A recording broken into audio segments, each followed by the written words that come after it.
한국지리 인구 파트를 설명을 해볼게. 나는 이 세 가지 목차를 중심으로 설명을 해보려고 해. 첫 번째로 우리나라 인구 현상에 대해서 설명을 해볼게. 우리나라 인구 현상 같은 경우는 이렇게 크게 저출산과 고령화로 나눌 수 있어. 먼저 저출산은 1960년대 인구 억제 정책으로 이제 인구가 줄어들면서 현재는 출산율이 굉장히 급감하는 추세로 문제가 되고 있는데, 그 전에 사실 1960년대 전에는 뭐 일단 애를 많이 낳는 게 중요했잖아. 뭐 특히 남아 선호 사상 때문에 남자아이를 낳기 위해서 뭐 남자아이를 낳을 때까지 애를 낳는 경우가 있었고, 그러다 보니까 막 애가 막 10명, 11명 이렇게 되는 경우가 많이 많았잖아. 그런데 아무래도 그러다 보니까 부담되는 돈도 많았을 거고, 그러다 보니까 정부에서 인구를 억제하라. 너네도 많이 봤을 거야. 막 둘만 낳아 잘 기르자. 뭐 남자 여자 구분 말고 하나만 낳아 잘 기르자. 뭐 이런 포스터 많이 봤지. 뭐 이런 게 대표적으로 인구 억제 정책을 나타내는 포스터라고 보면 돼. 그리고 여기 보면 여성의 사회 참여가 아무래도 증가하고, 그리고 경제적 부담, 뭐 애를 낳는데 막 몇 억씩 든다니까. 그리고 뭐 굳이 애를 낳아야 되나라는 현재의 가치관 변화 때문에 사실 요즘은 출산 장려 정책을 많이 펼치고 있지. 그리고 두 번째로 고령화 현상을 볼 건데, 우리나라 같은 경우는 2007년 기준으로 고령화 사회에 진입을 했어. 고령화 사회에 대해서 조금 더 보자면 65세 이상 인구가 7% 이상인 사회를 고령화 사회라고 보고, 14% 이상이면 고령 사회, 그리고 20% 이상이면 초고령 사회라고, 이거는 그냥 상식으로 알아두면 좋을 것 같아. 그리고 현재 같은 경우는 의학 기술이 많이 발달을 하고, 그리고 경제 수준이 향상하면서 이제 먹고 사는 게 좀 나아졌으니까 당연히 수명이 늘어날 수밖에 없겠고, 그리고 조금 봐야 될 거는 이 출산율 하락이라는 건데, 출산율이 하락하니까 당연히 사회에서 유소년 인구 비중이 낮아질 수밖에 없고, 그러다 보니까 노년층의 인구 비중이 자연스레 좀 늘어나면서 고령화 사회가 됐다고 보면 되는데, 그런 점에서 일단 저출산과 고령화는 관계적으로 좀 이어져 있다고 보면 돼. 그리고 이거는 크게 중요하진 않은데, 아마 선지에서 조금씩 등장을 해. 이런 용어 자체가 선지에서 가끔씩 등장을 하기 때문에 이제 알려줄게. 이거 인구의 증감 같은 경우는 자연적 증감과 사회적 증감이 두 개로 크게 나눠서 나오는데, 일단 자연적 증감 같은 경우는 말 그대로 자연적으로 인구가 증가한다, 감소한다. 즉 인간이 출생하고 사망하는 거에 따라서 자연적 증감이라고 얘기를 하는데, 아무래도 출생수가 좀 더 많으면 자연적으로 인구가 증가했다, 사망이 좀 더 많으면 자연적으로 감소했다, 이렇게 얘기를 하고, 사실 이거는 되게 쉬운데, 사회적 증감은 뭐 사람들이 뭐 이사를 하잖아? 뭐 다른 지역에서 다른 지역으로 이사를 하기도 하고, 뭐 그거에 따라서 그 도시나 지역에 좀 사회적으로 인구가 증가를 했다, 감소를 했다, 이렇게 얘기를 하는데, 이거는 사람들이 전입을 하냐 전출을 하냐에 따라서 증감이 결정이 돼. 아무래도 전입 같은 경우는 사람들이 이사를 들어온다. 즉 사람들이 이사를 많이 들어오는 도시 쪽에서 많이 전입을 많이 볼 수 있고, 아무래도 도시다 보니까 청장년층 비중이 많을 수밖에 없겠지. 보통 돈을 벌러 오는 사람이 많으니까. 그리고 반대로 전출은 사람들이 나가는 거잖아. 나가는 거는 나가는 거는 아무래도 아까 말했잖아. 도시에 사람들이 돈을 벌러 청장년층 비중이 좀 높게 나타난다고. 그러면 돈을 벌러 청장년층이 젊은 사람들이 나가니까 상대적으로 노년 인구가 많을 수밖에 없겠지, 촌에는. 그러다 보니까 노년층 비중이 높을 수밖에 없겠지.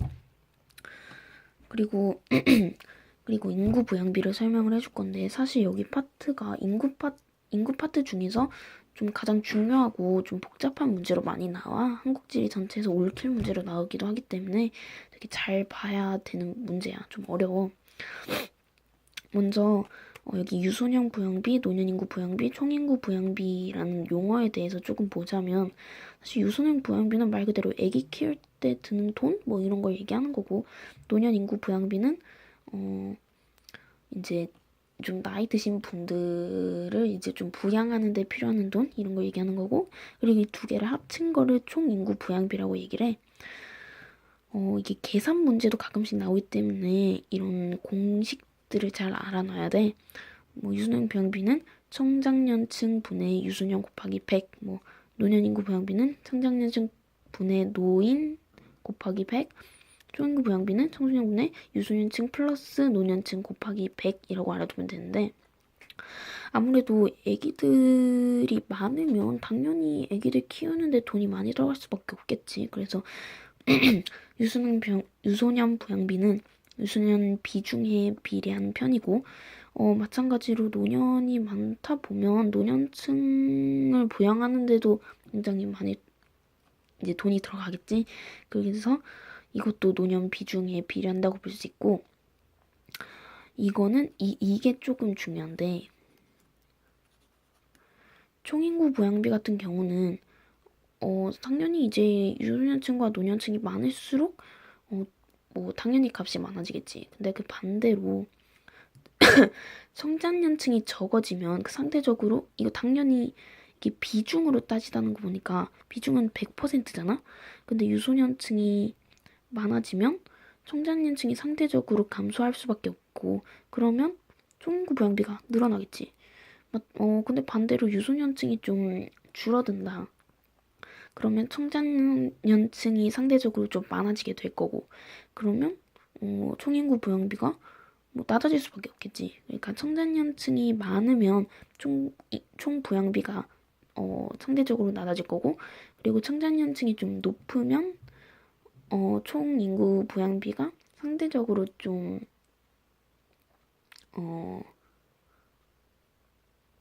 낮아졌나? 다시. 청장년층 인구 비중이 높으면 총 부양비가 낮을 수밖에 없겠고 청장년층이 반대로 이제 낮으면 총인구 부양비가 높겠지. 그리고 이거 세 개 같은 경우는 사실 개념만 보는 것보다 기출 문제를 풀어보는 게 굉장히 도움이 될 거야. 그러니까 아무래도 문제가 되게 좋은 게 많기 때문에 문제를 풀어보는 걸 추천을 하고 그 다음에 고령화 지수랑 중위 연령이라는 표현을 봐야 되는데 중위 연령 같은 경우는 선지에 굉장히 자주 등장하는 표현이라서 이건 좀 봐두는 게 좋아. 사실 어렵진 않은데 봐두는 게 굉장히 도움이 될 거야. 고령화 지수 같은 경우는 유소년 비중분의 노년 비중을 따지는 경우도 있는데 그것보다는 부양비로 따지는 경우가 더 많아. 유소년 부양비분의 노년 부양비 곱하기 100을 하면 고령화 지수가 나오는데 아무래도 이거는 노년 비중이나 뭐 노년 부양비의 비례를 하는 편이야.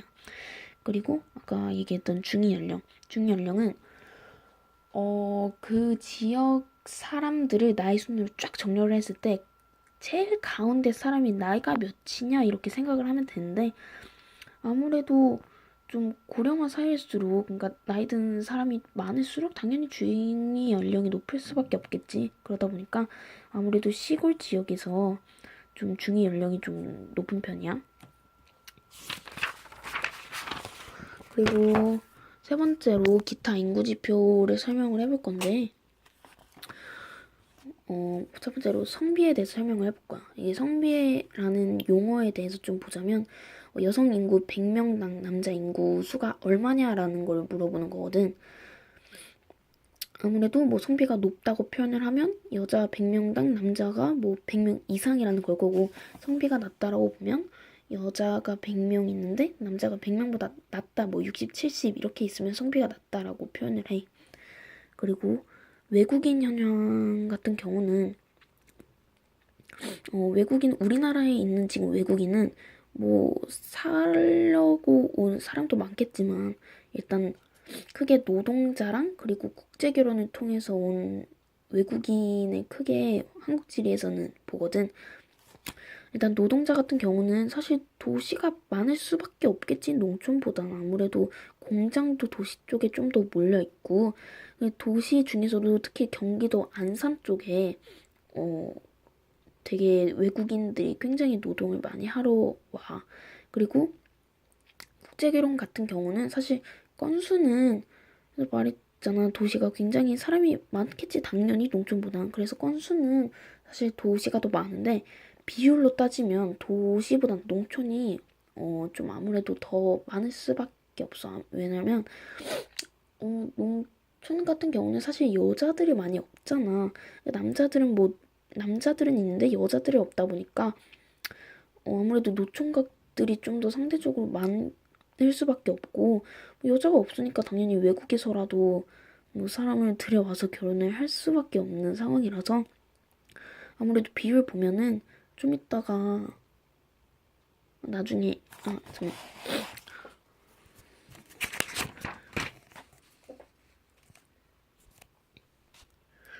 도시보단 농촌이 아무래도 많을 수밖에 없겠지? 비율은. 다음은 내가 문제를 뽑아왔어. 그래서 문제가 네 문제가 있는데 개념만 이렇게 알려주는 것보다는 문제도 같이 풀어주는 게 더 낫다고 생각을 해서 문제도 내가 풀어볼게. 여기 보면 그래프 가나다는 우리나라 세식의 인구 구조를 각각 나타낸 것이다. 이에 대해 옳은 설명을 보기 위해서 고른 것은 첫 번째로 보면 가 같은 경우는 노년층보다 아무래도 이런 모양으로 돼 있지. 즉 유소년층이 상대적으로 굉장히 많고 위로 갈수록 인구가 줄어드는 형식을 취하고 있고, 나 같은 경우는 이렇게 가운데가 뿔 나와 있잖아. 그럼 노년층과 유소년층이 좀 적고, 그리고 청장년층이 상대적으로 좀 많은 걸 볼 수 있고, 그리고 다 같은 경우는 이런 걸 고령화 사회라고 하지. 이렇게 노년층이 아무래도 상대적으로 좀 많고 청장년층이랑 유소년층이 다른 그래프에 비해서 좀 비율이 낮은 걸 볼 수 있지. 보기로 들어가자. 가는 나보다 중위 연령이 높다. 중위 연령은 아까 내가 얘기를 해줬잖아. 사람들이 쫙 정리를 했을 때 가장 가운데 있는 사람이 나이가 몇이나. 즉 고령화 사회일수록 좀 중위 연령이 높을 수밖에 없다고 얘기를 해줬잖아. 가는 나보다 중위 연령이 높다. 아니지. 이렇게 유소년층이 많은데 사람이 쫙 세우면 당연히 여기가 중위 연령이 낮을 수밖에 없겠지. 나는 가보다 합계 출산율이 높다. 합계 출산율이라는 거는 임신을 할 수 있는 여자가 1인당 낳을 수 있는 아기의 수를 얘기를 하거든.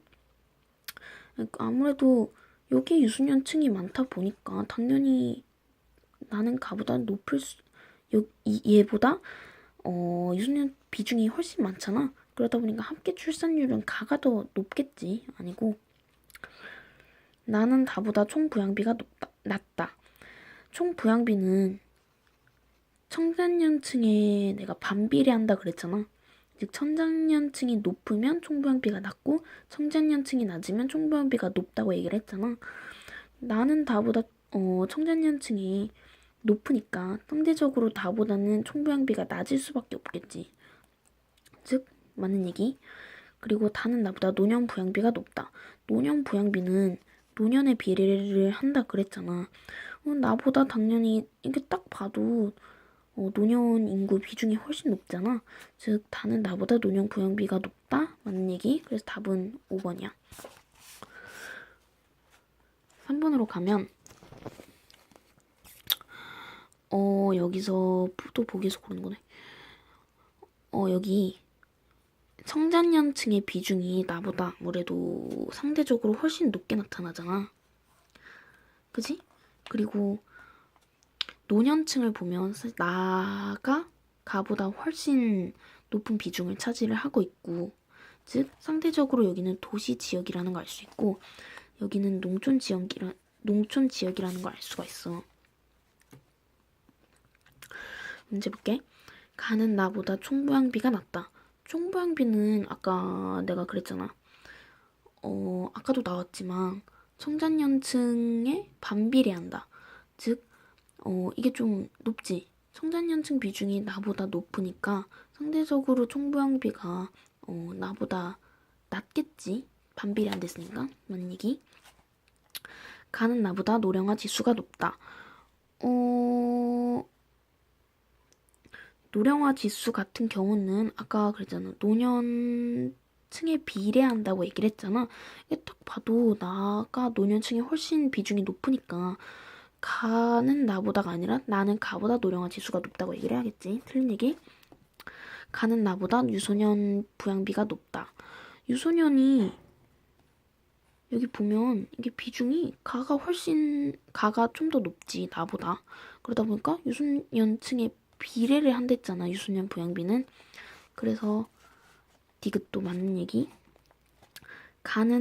가와 나는 전체 인구의 성비가 100을 넘는다. 성비 같은 경우는 여자 인구 100명당 남자 인구의 수가 얼마냐라는 문제랬잖아. 이거를 다 여기 지금 여자 남자가 다른 색깔로 표시가 돼 있는 거 보이지? 가 같은 경우는 여자 인구를 다 더하면 몇이냐? 한 48% 대충 그냥 소수점 빼고 얘기를 하면 48%, 49% 이 정도가 나올 거야. 49% 정도가 나올 거야. 그러면은 남자는 한 51% 정도가 나오겠네? 그러면 남자의 인구가 상대적으로 조금 더 높잖아. 그러면 이거는 성비가 좀 더 높다고 얘기를 하는 거야. 즉, 성비가 100이라는 건 여자 인구가 100명이면 남자 인구도 100명이라는 걸 얘기를 하거든? 즉, 이거는 성비가 높으니까 당연히 성비 100을 넘는다고 얘기를 할 수 있어. 가는 맞는데. 다음, 나를 볼게. 여자가 5.1, 24.1, 23.2 다 더하면 52% 정도가 되네. 52% 정도가 되네. 그리고 남자는 그러면 48% 정도가 되겠지.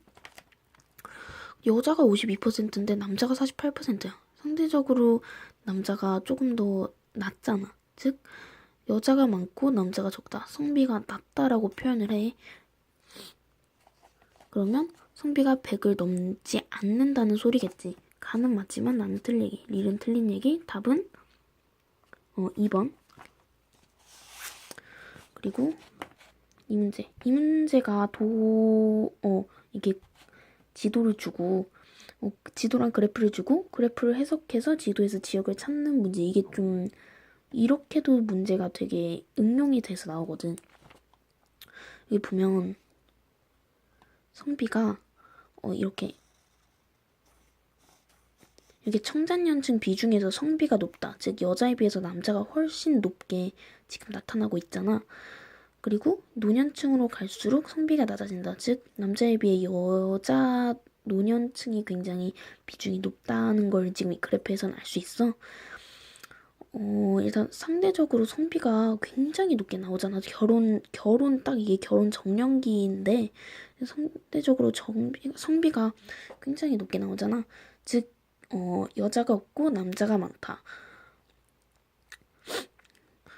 결혼할 사람이 없으니까 여자가 없으니까 당연히 남자들이 지금 결혼할 사람이 없으니까 이렇게 성비가 높을 수밖에 없겠지. 즉 여기는 상대적으로 농촌 지역이라는 걸 알 수 있어. 농촌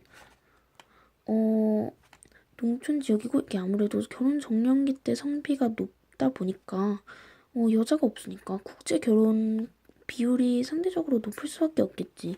이 중에서 국제 결혼 비율이 가장 높은 데는 이 중에서 가장 농촌 지역은 호남이야. 호남이 아무래도 우리나라 같은 경우는 경부 축을 중심으로 이렇게 발달이 돼 있고 아무래도 강원도나 경북 내륙 지역 그리고 호남 쪽은 상대적으로 발달이 덜 돼 있기 때문에 농촌 지역이라고 불리거든. 그러니까 답은 여기 3번. 마지막으로 이렇게 물어보는 경우도 되게 많이 나와. 여기 보면은 일단은 가 같은 경우는 상대적으로 수도권에 사람이 많고 강원도에도 사람이 많아. 그럼 일단 인구 밀도는 아니야. 왜냐면 강원도에는 산이 많다 보니까 뭐 인구가 그렇게 많이 살 수가 없잖아. 근데 여기 보면 여기 이렇게 뭐라고 군사 분계선 쪽에 사람이 굉장히 사람이 굉장히 많잖아. 군사 분계선 같은 경우는 사실 사람이 그렇게 많이 살지, 거주 지역으로는 사실 적합하지 않아. 근데 사람이 많다. 무슨 뜻일까? 군사 분계선에는 군대가 굉장히 많아. 근데 우리나라 군대 같은 경우는 남자가 많이 가잖아? 즉, 여자에 비해서 남자가 굉장히 높게 나오는 지역이야. 즉, 이거는 성비가 높다고 얘기를 할 수 있어. 그리고 나를 보면, 이 수도권 지역, 충청 지역, 그리고 남동 이게 중공업 도시들의 굉장히 이게 밀도가 높은 거를 볼 수가 있는데, 아무래도 여기 지금 나와 있는 경우는 노년 인구 비율과 등록 외국인 비율을 우리가 지금 현재 고를 수 있는 두 개의 선지인데, 노년 인구 비율이라고 보기에는 너무 수도권이랑 중공업 도시, 부산이나 울산 뭐 이쪽에 대구 이쪽에 대구는 아니구나. 이쪽에 너무 몰려있는 것 같잖아. 노년이 그렇게 많지는 않아. 사실 도시는 청장년층 비중이 높다 그랬지. 즉 여기 등록 외국인 비율을 보자면 등록 외국인은 우리나라에 뭐 노동을 하러 왔다던가 살러 왔다던가 이런 사람을 등록 외국인이라고 부르는 거거든. 여기 보면 흐릿한구나.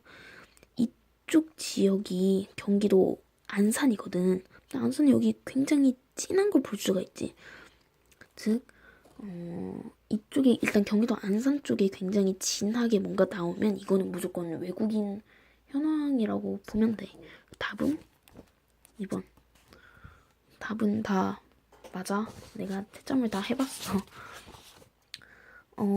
이렇게 한국지리 인거 파트를 설명을 끝냈는데 사실 한국지리가 과목이 한국지리인 만큼 되게 그래프나 이런 게 굉장히 중요한데 내가 수능 특강이나 문제집이 지금 아무것도 없는 상태야. 그래서 많이 못 보여준 게 좀 걸리긴 하지만 그래도 일단 이렇게 설명을 했고 이렇게 인구 파트 설명은 끝을 낼게.